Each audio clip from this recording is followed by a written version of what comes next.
The rumors are that Diddy got into a squabble with another inmate at the Fort Dix jail where he's currently being held at. And supposedly the alleged rumors are that Diddy got dissed by this other inmate, which supposedly is attending the same drug program as Diddy is. And allegedly him and Diddy got to the pushing back and forth, and quickly after, the squabble got to the squabbling. And they're saying that that man Diddy literally held his own. They're saying that although this inmate was pressing up on him, they saying that Diddy was treating that inmate exactly like he was treating Cassie up in that hotel room when he was dragging her around. Now I gotta keep it all the way from Guido with y'all, cause y'all already know where we at, man. I gotta keep it all the way real. If this is how Diddy is moving behind bars, this is clearly telling me that the boogeyman hasn't changed at all. And the minute that he gets out, he's about to be on the same type of timing that he was on before he got in there. Now, Diddy was thrown into solitary confinement. Basically, they put my man Diddy in the hole for this situation. And as of right now, we don't know if this is gonna cost Diddy a couple extra months behind bars. Crazier enough, Diddy's legal team at the time right now as of making this video, just a few hours ago, they just got out of the courtroom where they're now trying to argue that for the charges that Diddy got, he is serving extra time. Basically, they're saying, yo, listen, man, there's other individuals that got in these same charges and got way less time. And his legal team is basically saying, why y'all getting my client Diddy like this? Why y'all making him do more time for no reason? Lawyers for Worker was in the courtroom today, and here's what he had to say. The questions that the jury was asking, when you consider the fact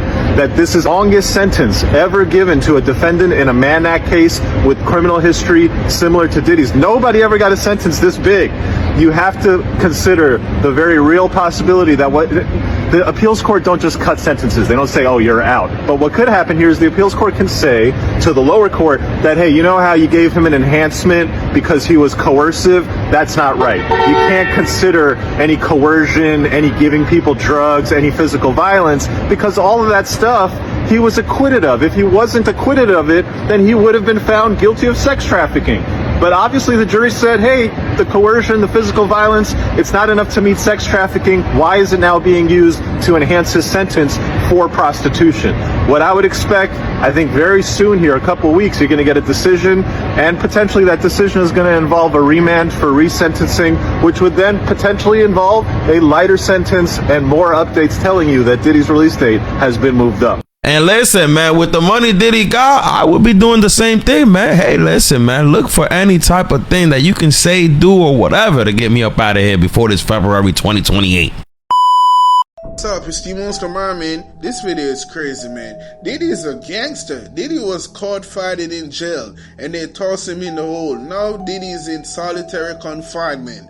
That is just crazy, man. And a lot of people thought that Diddy's gonna be out next month. So I don't see that possible because he's fighting in the jail. He got kicked out of the drug program. This ninja was really out of control and he was doing that inmate real cruel. Ninja is a gangster for real. So understand that a lot of people are saying that Diddy is a monster, he's a demon, and we need to hold him accountable. But he just got charged for prostitution against state line. A lot of stupid shit was going on, man. And when Diddy house got raided, they found 3 AR-15 in Diddy's house with all of the serial numbers scratched off. And Diddy did not got charged for that shit.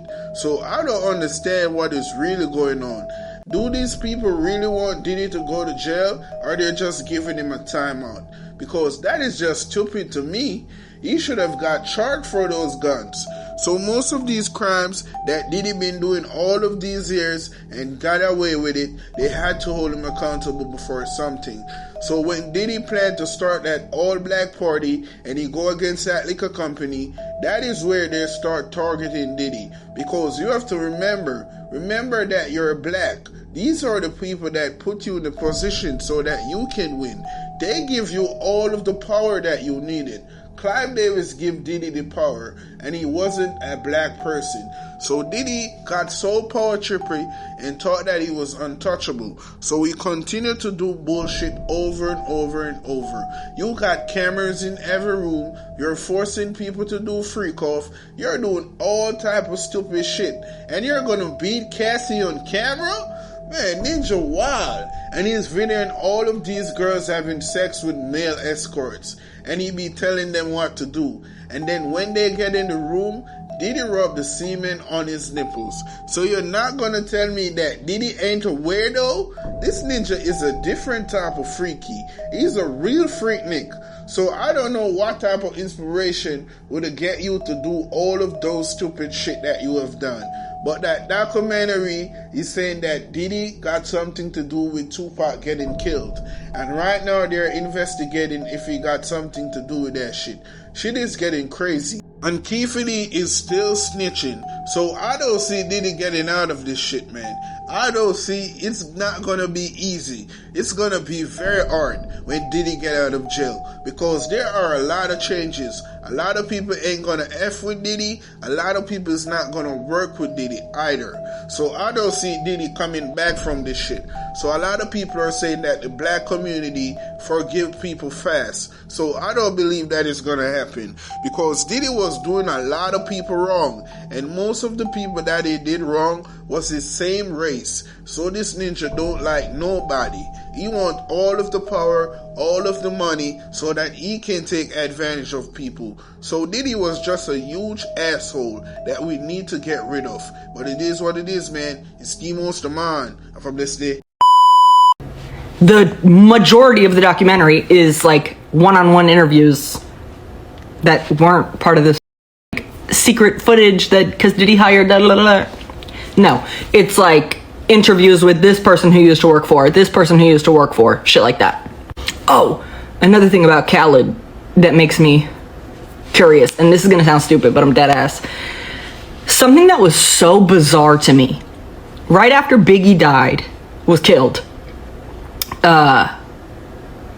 Puff Diddy goes on like an award show and sings the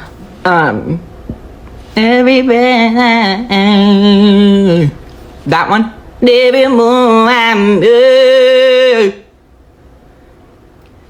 But it's not like somber sadness. I just lost my friends.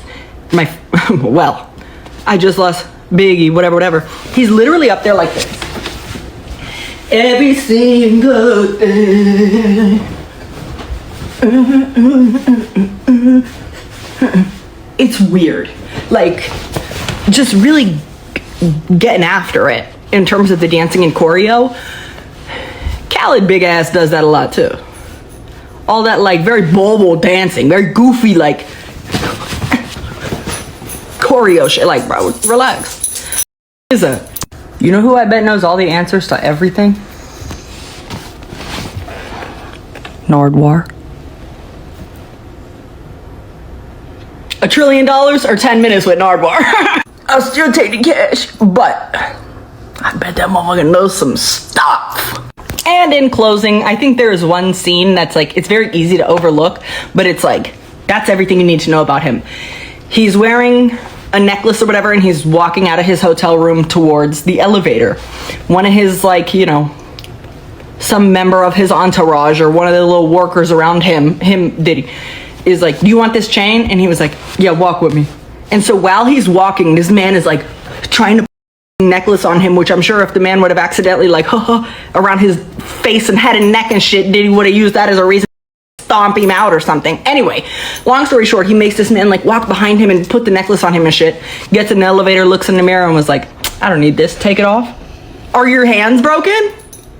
Do you have on a full set or something, you bitch? Exactly. Oh, also somebody who I'm sure knows a lot, Machine Gun Kelly. Because before Machine Gun Kelly did his like, I'm in love with the emo girl.